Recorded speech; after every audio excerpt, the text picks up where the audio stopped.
Welcome back to the channel. Great to have you here. At 2335, on the night of November 14th, 1942, radar operators in the plot room of USS Washington watched green phosphorescent traces bloom across their SG radar screens. The traces represented Japanese warships approaching through the darkness, ships commanded by Vice Admiral Nobutake Kondo, whose bombardment force would reach firing range in less than 30 minutes. The officer commanding the American task force was Rear Admiral Willis Augustus Lee, 54 years old, Olympic shooting champion, and the United States Navy's foremost expert on radar. Lee had spent the past 2 years fighting an uphill battle to convince senior officers that radar could revolutionize naval warfare. Most admirals didn't trust the technology. They considered it unreliable, too complicated for decisive combat operations. They preferred searchlights and visual identification, the methods naval battles had been fought with for 3 centuries.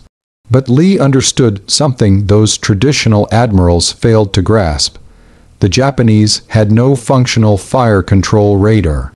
Their ships relied entirely on optical rangefinders and the exceptional night vision of their lookouts, refined through years of training. In darkness, Japanese naval gunners could only engage targets they could physically see.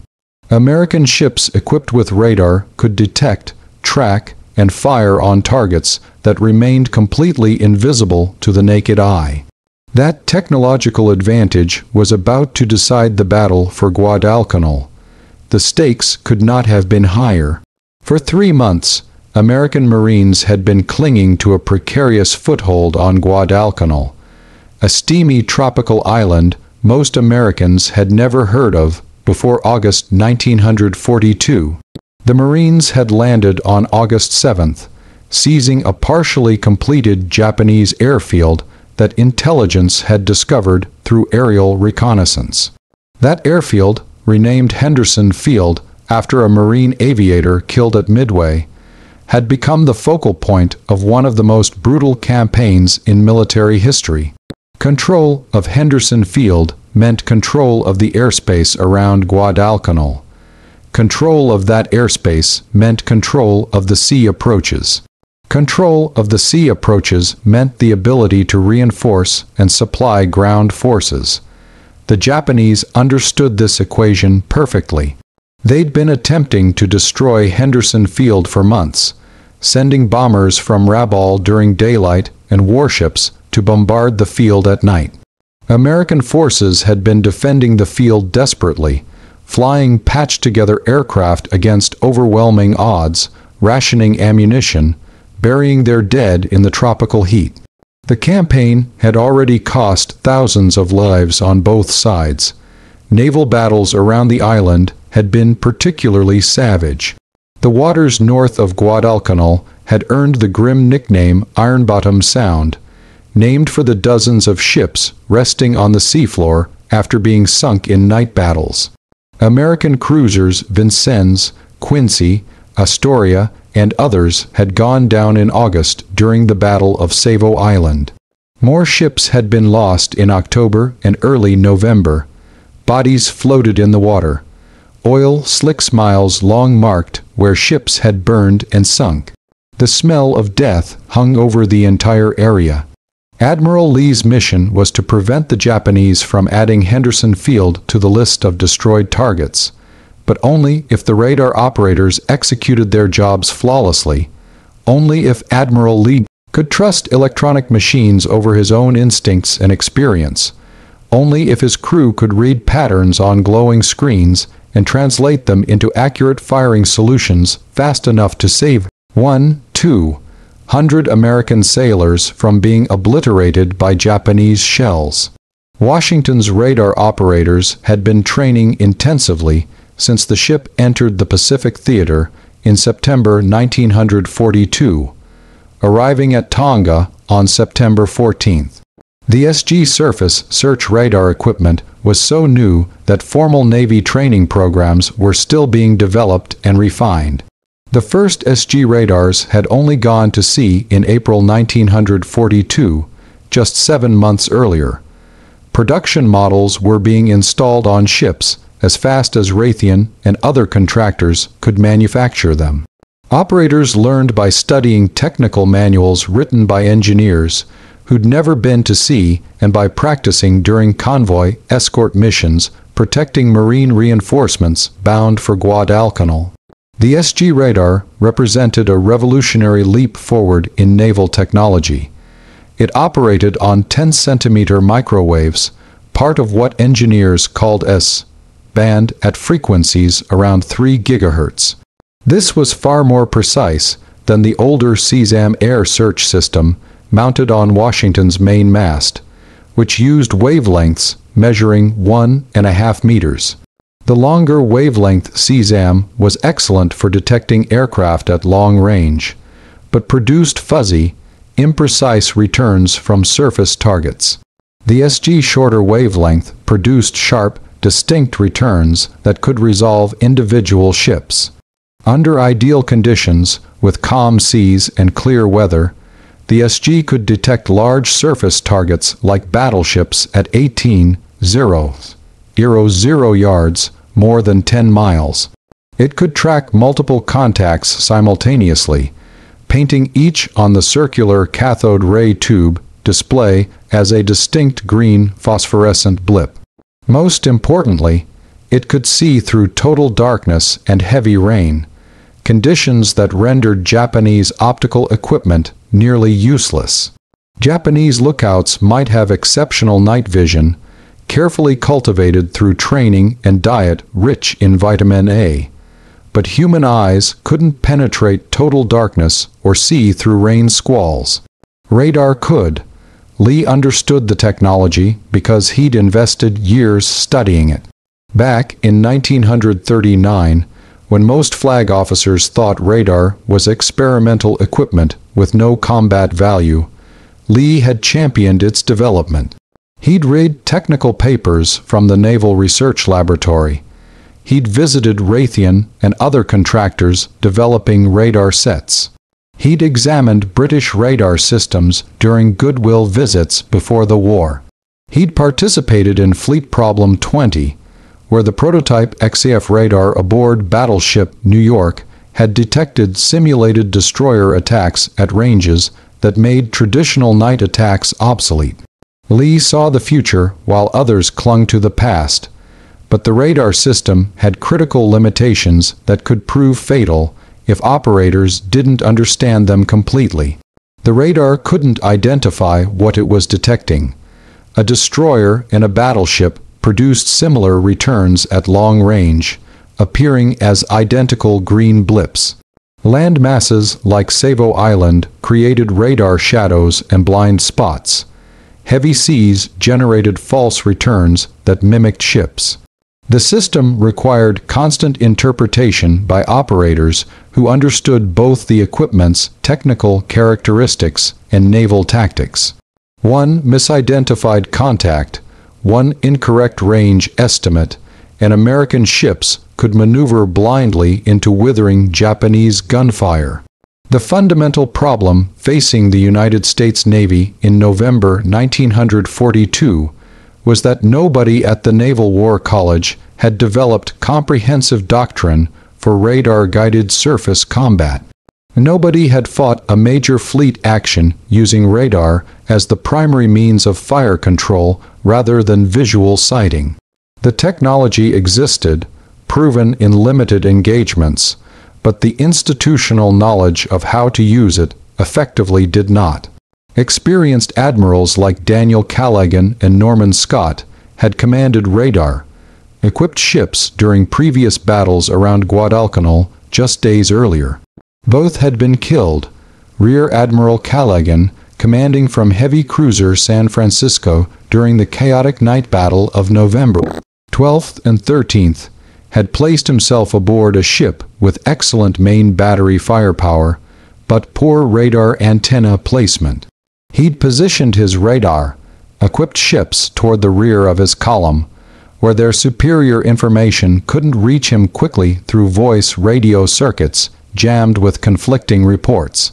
During the brutal 40-minute engagement that began at 01:48 on November 13th, Callaghan made critical tactical decisions based on fragmentary visual reports and educated guesswork, while his radar operators on other ships watched enemy vessels maneuvering on their screens, unable to get accurate information to the admiral in the chaos of close quarters combat.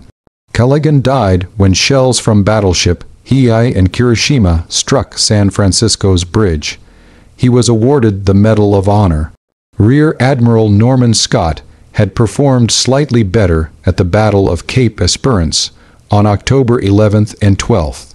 His task force included ships equipped with the new SG radar. His crews detected the approaching Japanese force first, gaining precious tactical advantage. But Scott hadn't fully trusted the radar contacts. His operators reported he'd hesitated, waited for visual confirmation, lost critical seconds. The resulting battle devolved into a confused melee at close range, decided more by fortune and Japanese mistakes than by systematic use of American technological superiority. Scott was killed on November 13th when a shell struck Atlanta's bridge during the same battle that killed Callaghan. He was also awarded the Medal of Honor. Both admirals demonstrated exceptional personal courage. Both died leading from exposed positions.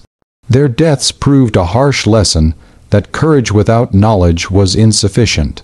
Possessing radar meant nothing if commanders didn't understand how to exploit it.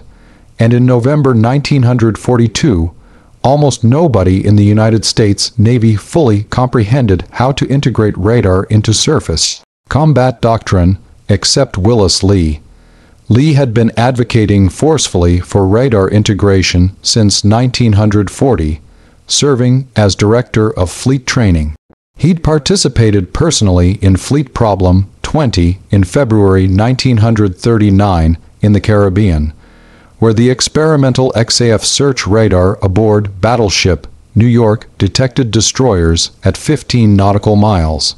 Foiling simulated torpedo attacks, Lee had watched carefully as radar gave defending ships so much advanced warning that traditional night attack tactics became obsolete.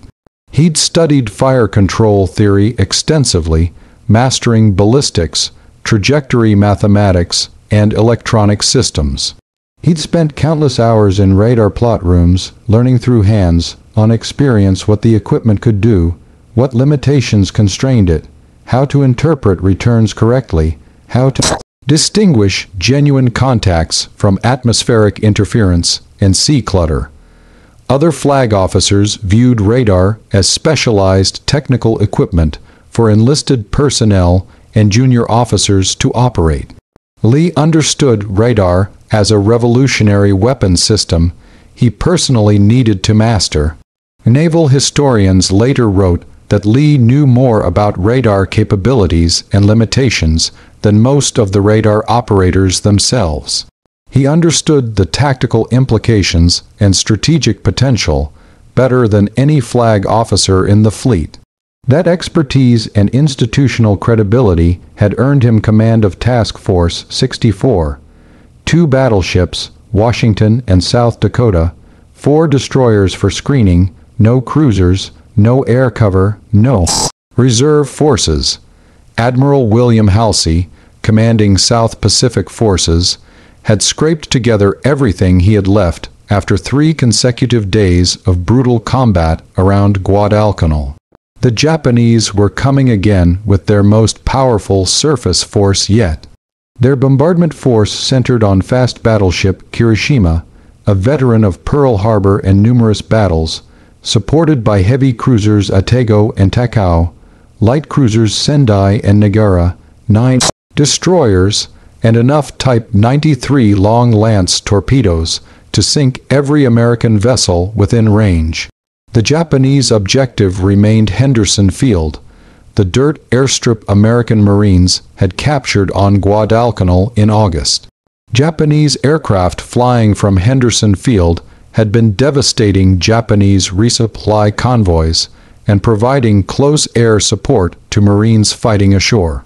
If the Japanese destroyed Henderson Field through naval bombardment, American control of Guadalcanal would collapse within weeks. Supply convoys would be unable to reach the island. The Marines would be isolated, outnumbered, gradually overwhelmed. The entire Guadalcanal campaign, 6 months of fighting, thousands of American and Japanese casualties, would be lost. The strategic initiative in the Pacific would shift back to Japan. Admiral Lee's mission was brutally simple and seemingly impossible: stop them. Halsey had given Lee complete tactical freedom to maneuver and fight as he judged best. No micromanagement, no second guessing from higher headquarters, just results. If Lee succeeded, the Guadalcanal campaign continued, and American forces maintained their precarious foothold. If he failed, Guadalcanal would fall and the Japanese advance would resume. At 2,230 hours on November 14th, Washington's SG radar detected contacts bearing north-northwest at range 18,000 yards. The radar plot identified 2 columns of ships making 21 knots towards Salvos Sound, approaching on schedule with Japanese operational patterns. The information reached Admiral Lee on Washington's bridge within seconds through a communication system Lee had personally redesigned.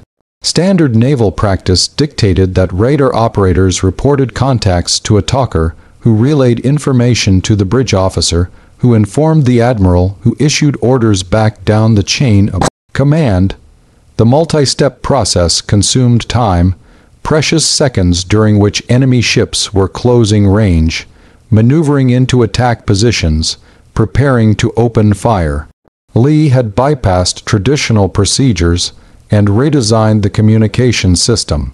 The radar plot officer wore a headset connecting him simultaneously to the gunnery officer, the main battery plotting room, and each of the 3 main gun director stations. When radar operators detected a contact, they could instantly describe its position, bearing, range, and movement to everyone who needed the information for fire control solutions. No communication delays, no misunderstandings caused by information passing through multiple people, no critical data lost in translation or forgotten in the stress of combat. The system violated peacetime regulations and standard operating procedures. Admiral Lee implemented it anyway because he understood that in radar-guided combat, information speed determined survival. Lee stood on the bridge beside Captain Glenn Davis, Washington's commanding officer. Davis was 50 years old, a highly respected ordnance expert who'd spent years stationed at the Naval Proving Ground working on fire control systems development. He thoroughly understood ballistics, trajectory calculations, shell time of flight, and the complex mathematical integration of radar ranging data into firing solutions. Lee and Davis had collaborated closely to develop Washington's radar, directed gunnery procedures during the ship's workup training after entering the PacificTheatre. They drilled the crew relentlessly on radar operations and fire control coordination, conducting exercises whenever operational schedules permitted. This would be Washington's first combat engagement. The ship had never fired her main battery at an enemy target before this night. Lee looked at Davis and spoke the words that would be recorded in after-action reports. "Well, stand by, Glenn, here they come." Throughout Washington, an electronic bell sounded 2 short rings. That signal meant one thing to the crew: main battery preparing to fire. Crews scrambled to battle stations they'd rehearsed dozens of times. Damage control parties positioned themselves near critical compartments, ready to respond instantly to flooding or fire. In the radar plot room, operators fine-tuned their equipment. the SG radar was painting increasingly clear returns. Multiple contacts were resolving into distinct groups as the range closed. One Japanese group was moving east of Savo Island, light cruiser Sendai and 3 destroyers. Another group approached from the north, light cruiser Nagara leading 6 destroyers.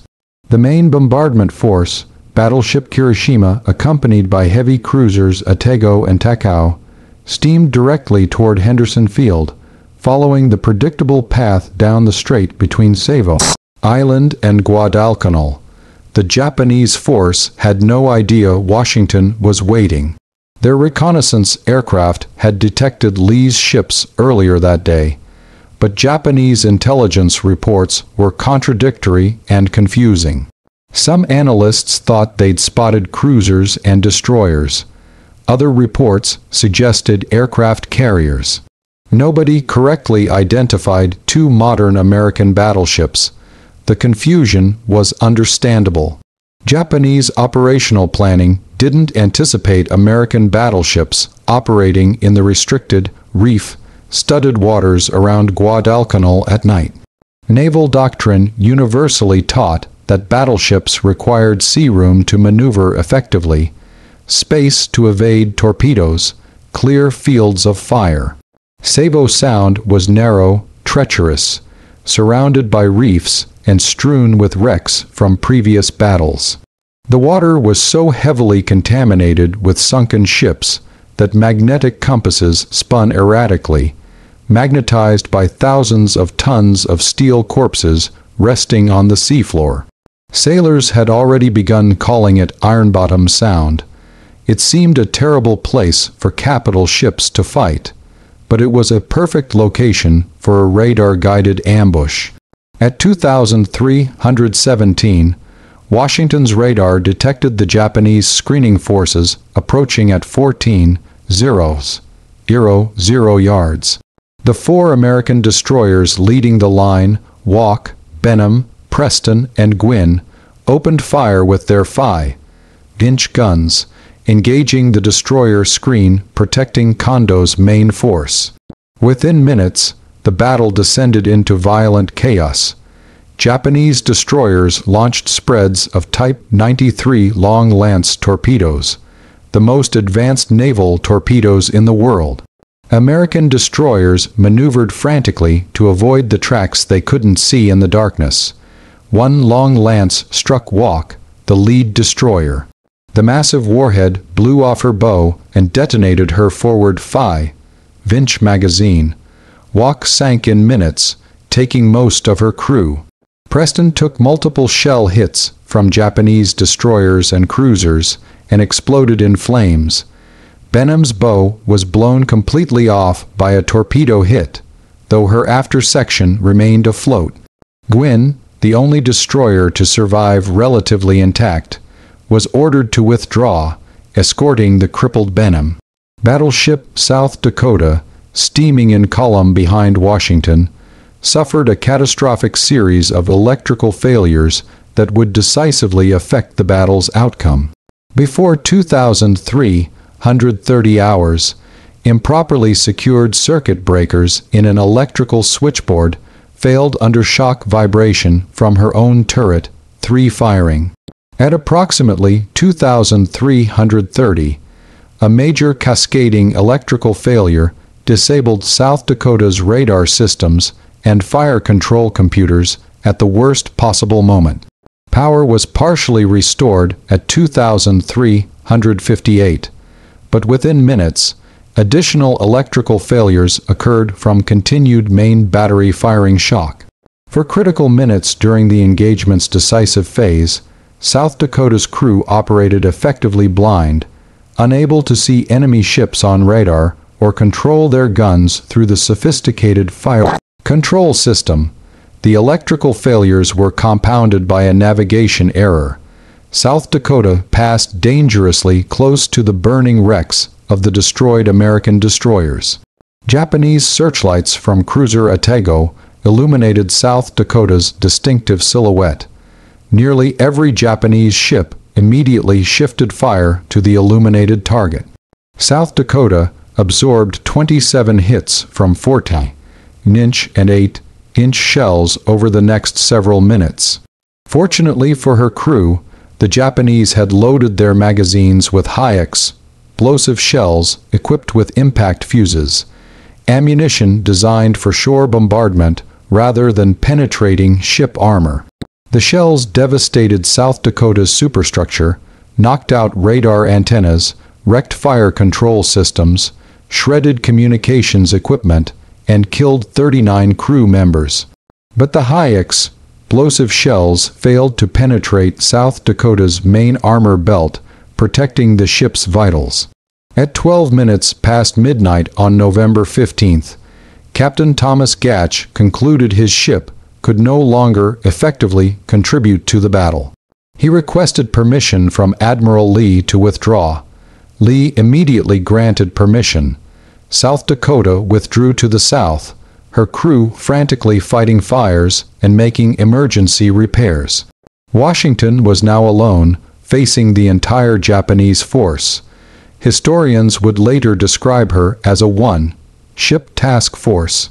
Lee maneuvered Washington carefully, keeping his ship on the disengaged side of the flaming destroyer Rex, using the fires as a screen while South Dakota inadvertently drew Japanese attention. The Japanese, fixated on pounding the illuminated South Dakota, failed to detect Washington lurking in the darkness. Washington's radar operators tracked every Japanese ship with precision.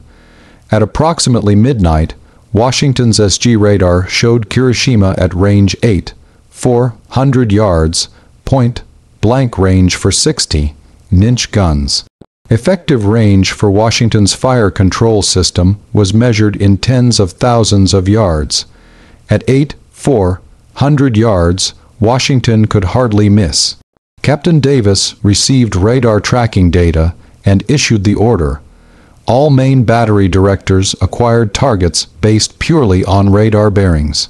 The Mark Roman III fire control radar fed range and bearing data directly into the analog fire control computers in the plotting rooms deep inside Washington's armored hull. The computers automatically calculated trajectory, adjusted for ship motion and target movement, compensated for wind and air density, computed shell time of flight. 960-inch guns in 3 triple turrets trained smoothly toward targets the gun crews couldn't see with their eyes. Everything was happening based entirely on information from radar screens and calculating machines. No visual confirmation, no searchlights to betray Washington's position, no way to verify targets actually existed except to fire and observe the results. At precisely midnight on November 15th, Washington opened fire. The night erupted in blinding flame. 9 16-inch shells, each weighing 700 pounds, left the barrels at 600 feet per second. The muzzle blast was so violent that the concussion knocked sailors off their feet on the main deck. The shells arced through the darkness toward Japanese battleship Kirishima, invisible at 400 yards, tracked exclusively by radar. Flight time was approximately 7 seconds. Multiple shells struck Kirishima's forward section. Her bridge area exploded. Forward 14-inch gun turrets went silent, their crews killed or stunned. Armor-piercing shells penetrated her deck armor and plunged deep into the ship before exploding. The forward 14-inch magazines immediately flooded to prevent catastrophic detonation. Hydraulic systems powering the rear turrets failed. Steering machinery was wrecked, forcing Kirishima into a slow, uncontrolled circle to port. Fires erupted throughout her superstructure. Washington fired 75 rounds of 60-inch armor, piercing ammunition in 7 minutes of sustained fire. Sources differ on exact hit count. American observers estimated 9 hits based on splash observations, but many shells struck short of Kirishima and continued underwater on flat trajectories. slamming into the hull below the waterline where observers couldn't see the impacts. Japanese damage control documentation compiled by Lieutenant Commander Shiro Hayashi recorded 20 major caliber hits. When marine archaeologist Dr. Robert Ballard discovered Kirishima's wreck in 1992 using deep sea submersibles, the physical evidence confirmed approximately 2060-inch shell hits. Washington's rapid firing secondary battery added 107 rounds of 5-inch shells. Approximately 40 of those struck Kirishima's superstructure, shredding her pagoda-form mast, destroying fire control stations, killing personnel, starting additional fires that spread uncontrollably. Japanese officers on Kirishima's bridge struggled to understand what was happening. They saw muzzle flashes. They felt the ship shudder from impacts.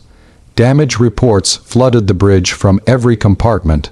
Magazine flooding, fires in the forward section, steering failure, engine room taking water. But Kirishima's officers couldn't see what was shooting at them. No searchlights illuminated an enemy. No visual sighting could identify the attacking ship's position.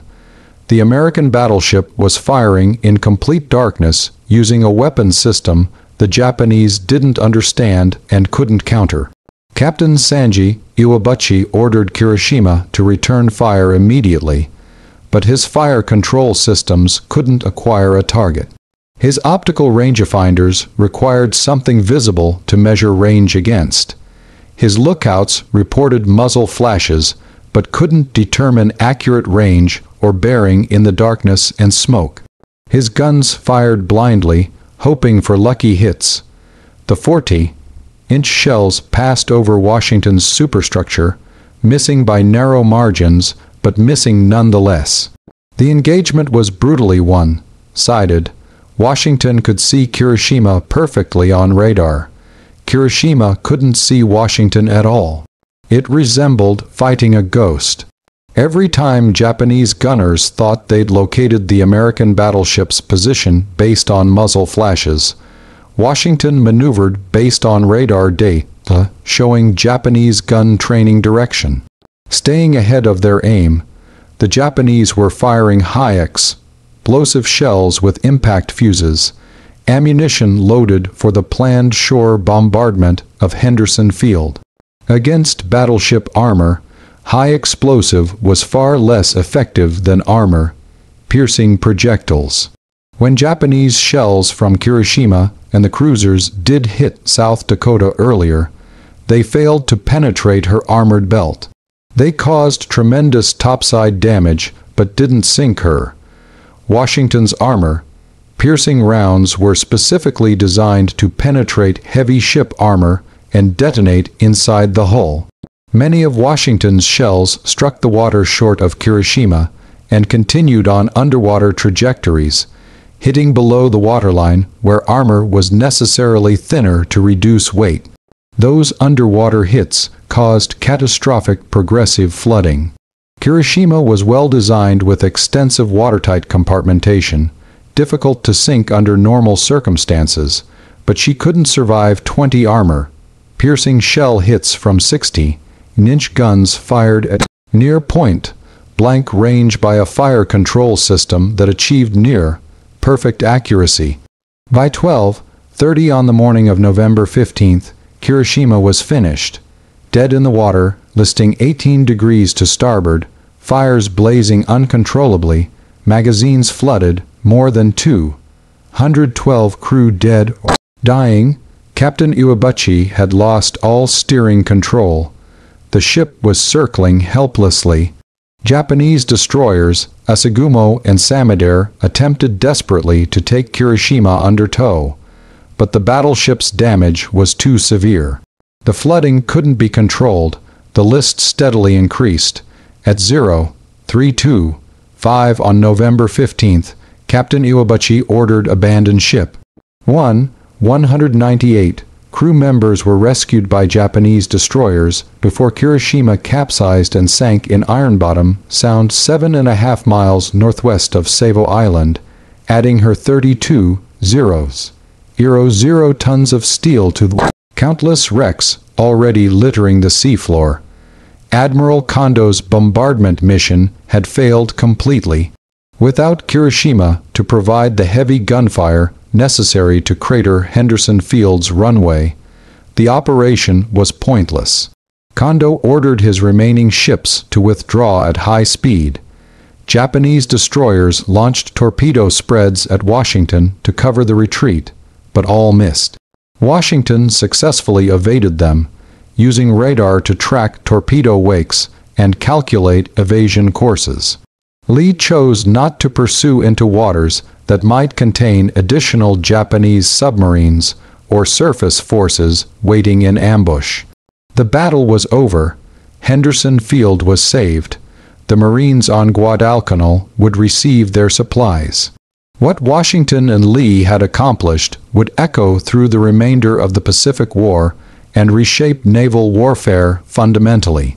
For the first time, an American commander had demonstrated conclusively that radar fire control could achieve decisive victory in a major surface engagement against a determined, well-trained enemy. The implications were profound and immediate. The battle proved that technology, properly employed, could overcome numerical inferiority and traditional tactical advantages. Within weeks of the battle, every American admiral in the Pacific wanted radar, equipped ships and operators trained in the new systems. Admiral Chester Nimitz, commanding Pacific Fleet, issued urgent directives accelerating radar installation on every combat vessel. Training programs were rapidly established at Pearl Harbor, on the West Coast, and eventually at dedicated facilities in Hollywood, Florida. Radar operators, previously considered technical specialists of secondary importance, suddenly became critical combat personnel whose skills could determine victory or defeat. The development of combat information centers, known as CIC, evolved directly from the lessons learned at Guadalcanal. Before this battle, radar information was scattered across a ship.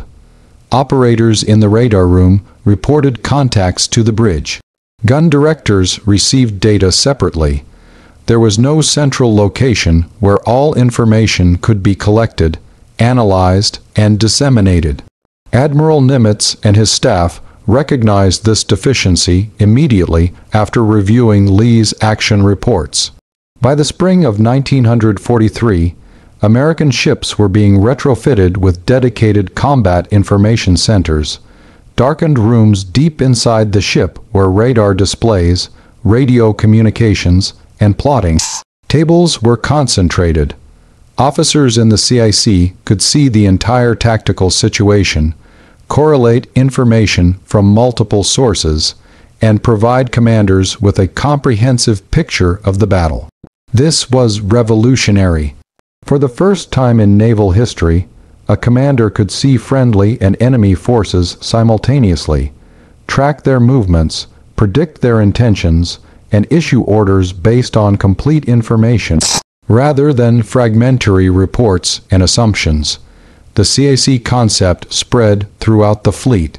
By 1944, every American warship had a functioning combat information center, officers trained specifically for CIC duty, learning to interpret radar, coordinate air defense, direct fighter aircraft, and support navigation. The CIC became the nerve center of the ship in combat, as important as the bridge or engine room. This organizational innovation, born from Lee's successful use of radar at Guadalcanal, gave American forces an insurmountable tactical advantage in the Pacific War's later battles. The psychological impact on Japanese forces was equally significant and strategically decisive.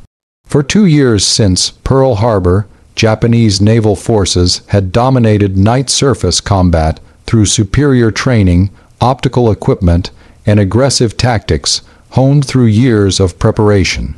Their lookouts, selected for exceptional eyesight and trained extensively in night vision techniques, could spot American ships first in the darkness.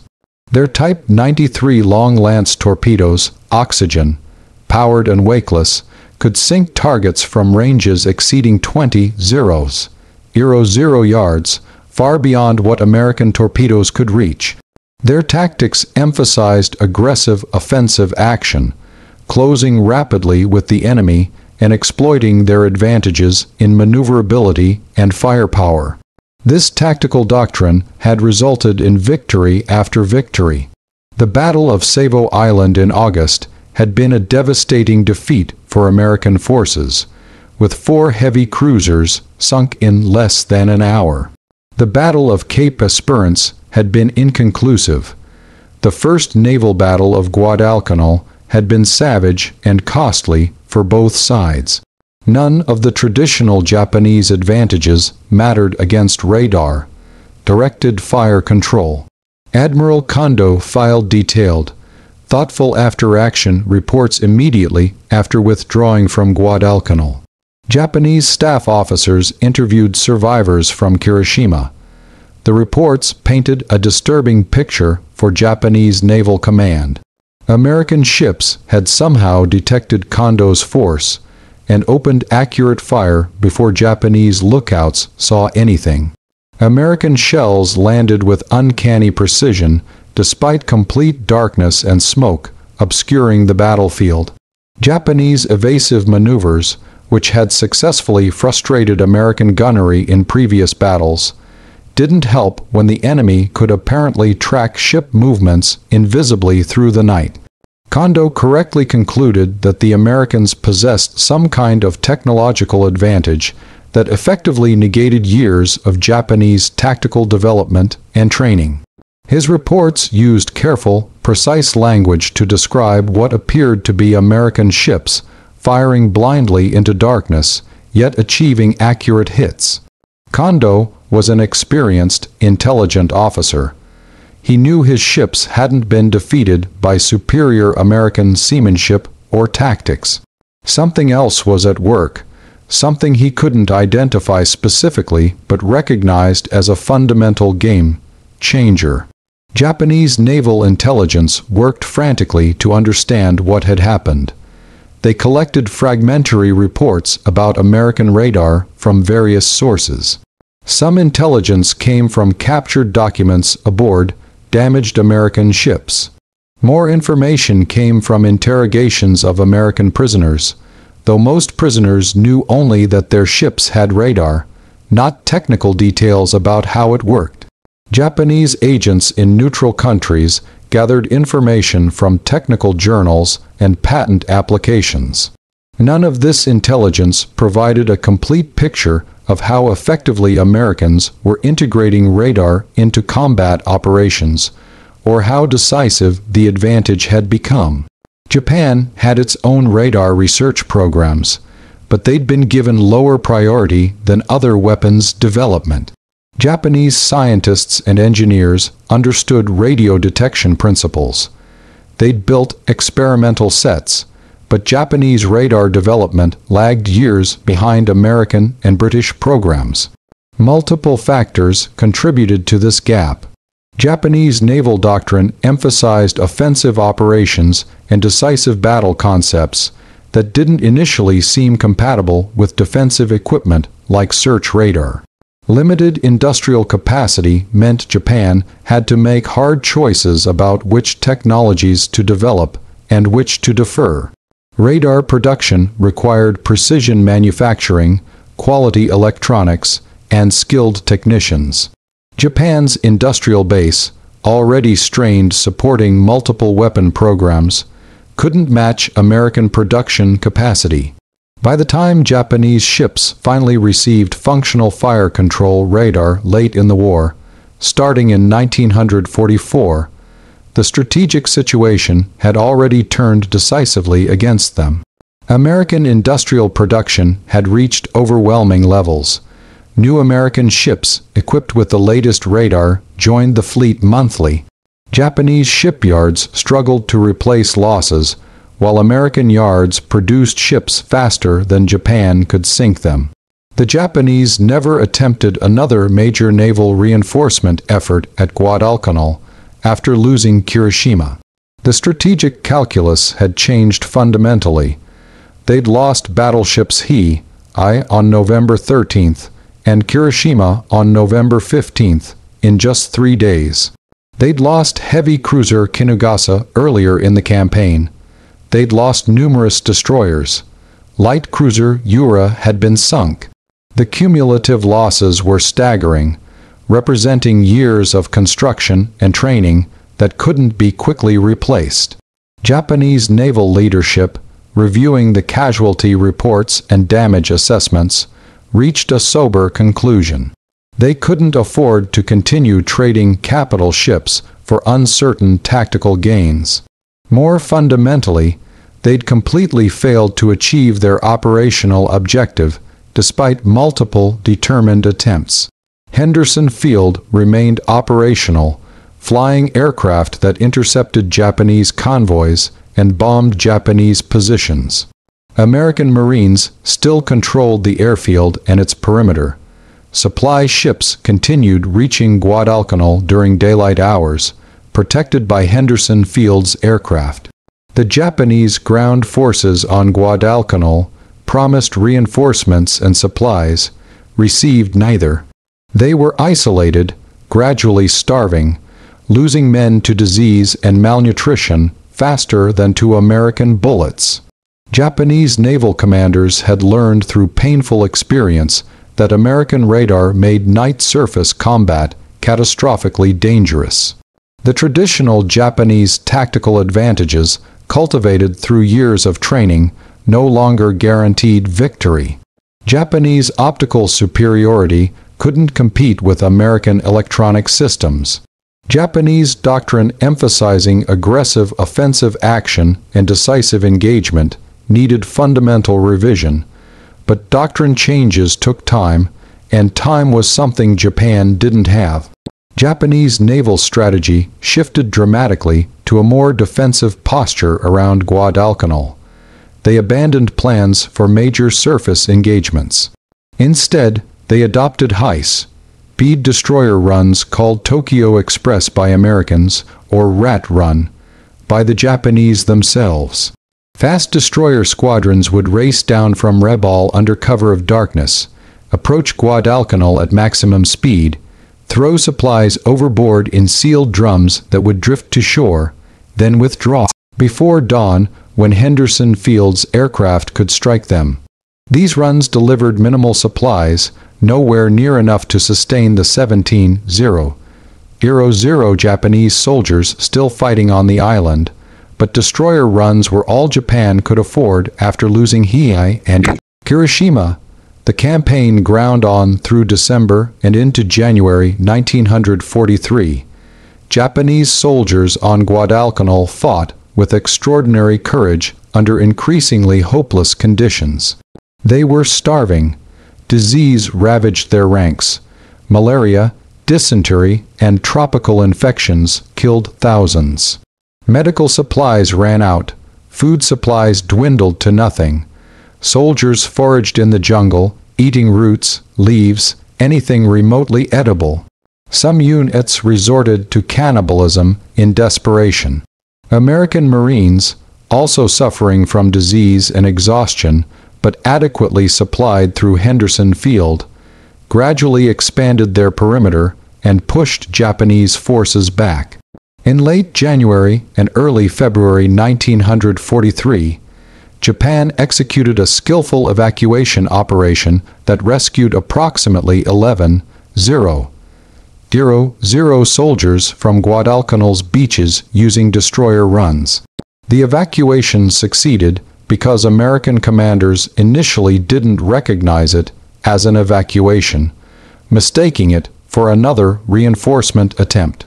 But the evacuation's success didn't change the strategic reality. Japan had been decisively defeated. They'd lost 24,000 0 soldiers killed on Guadalcanal, most from starvation and disease. They'd lost dozens of aircraft. Most critically, they'd lost 2 battleships, several cruisers, and numerous destroyers in naval battles around the island. American losses, while heavy, were replaceable. Japanese losses were not. The campaign was effectively over after Washington sank Hiroshima. Marines held Henderson Field.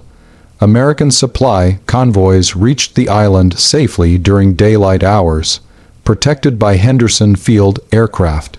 Japanese ground forces, isolated and steadily starving, were evacuated in February 1943 in a skillful withdrawal operation that saved lives but conceded total strategic defeat.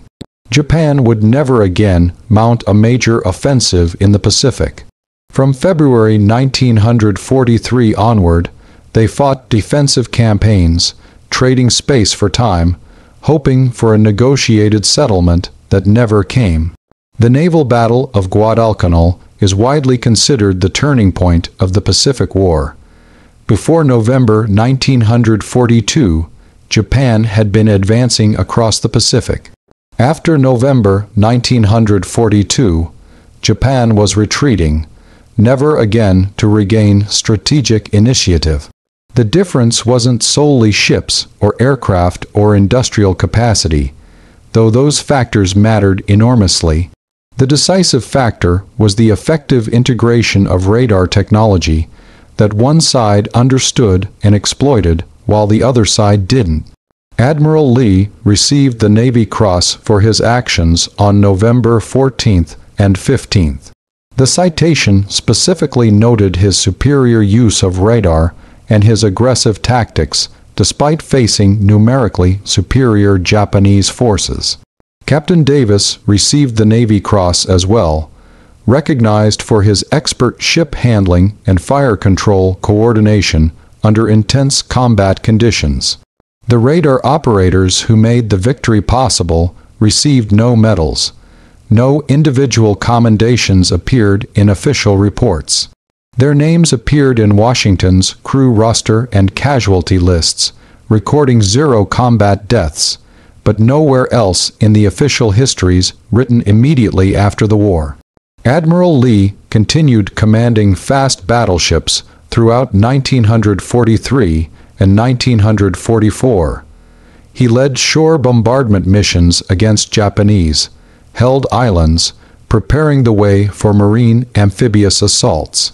He commanded the battleship screen protecting carrier task forces, whose aircraft struck Japanese positions across the Pacific. He trained new officers joining the fleet on radar tactics and the integration of technology into combat operations. In March 1944, Lee was promoted to Vice Admiral and appointed Commander, Battleship's Pacific Fleet, recognizing his expertise and successful combat record. In May 1945, with victory over Japan appearing certain, Lee was sent to the Goodbye, thanks for watching.